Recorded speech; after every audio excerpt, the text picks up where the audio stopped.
best conversation we've had so far about deliberate creation, and best conversation we've had so far, and by conversation we mean it because we're getting the feedback from you as we move along.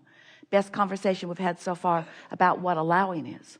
Best conversation we've had so far about what the vortex really is.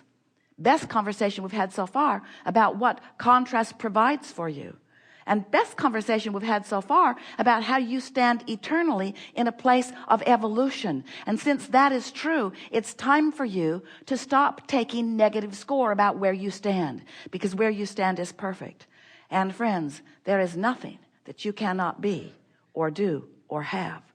You just have to identify it. So how often do you say, I'd like to have that, I would like to have that, but? And what are the valid, by your perspective, reasons for the alternate thought that you are inserting? But I don't have time.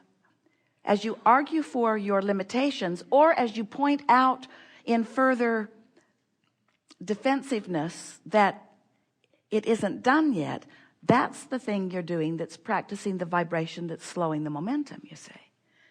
So we know that words don't teach. Strange that we offer so many. And we know that you can only hear what you're vibrationally up to speed with.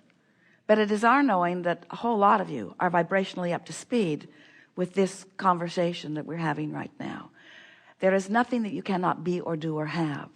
We just want your heart to sing in the identification of it.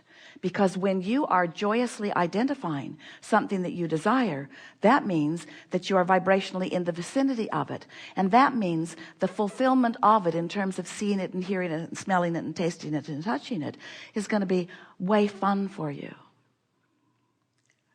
When we say to you, you're not ever going to get it done, does it make you feel tired?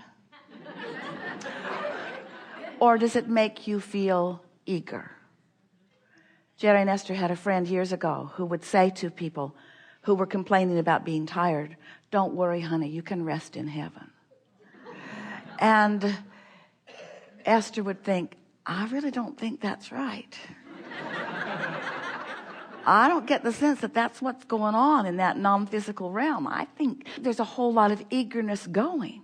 When you strike the right vibrational pose with yourself, you are then the receiver, the allower of that non-physical eagerness that you have already rallied because of what you've got going on in your vortex, you see. We are eager. Feel the depth of that word. To visit with you about anything that matters to you.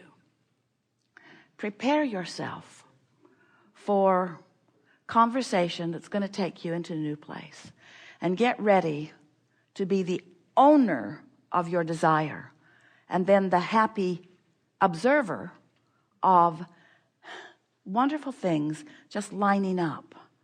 You see, when you get this, and you are, and when you practice it, and you will, and then manifestations come on the heels of your deliberate turning of your phrases and thinking of your thoughts, then you'll feel that hands in the clay thing, and then you will begin to feel invincible. You will feel the same invincibility that you felt when you made the decision to come into this physical body to begin with. You'll see this time-space reality as the platform to inspire you to the specifics of your individual and important desires. But there will be no doubt within you about your worthiness, or about your ability, or about your capability, or about the harmonious cooperation of the universe who is behind you and working with you 24/7.